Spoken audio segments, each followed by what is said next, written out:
How to download and use more stickers in Messenger.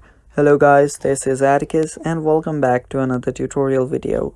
In today's video, I'll teach you guys how you can download and use more stickers in Messenger. So without any further ado, let's dive right into it. The first step is open up your Messenger. Make sure that your Messenger app is up to date to its latest version.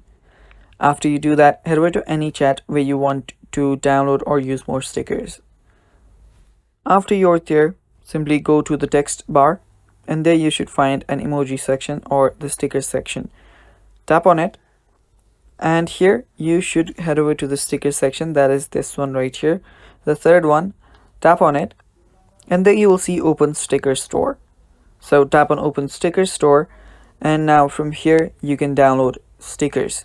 So now you can download any stickers that you want. You can tap on the download button and it should start downloading. So there we go. Now if you want to download more, you can scroll down, you will see more lists of stickers. Now if you head over to stickers section, you'll see your stickers. So from here now you can simply start sending stickers, and yeah, that's basically it. And that is basically how you download and use more stickers in Messenger app. Thanks for watching guys, that is all for today's video. Stay tuned for more and bye bye.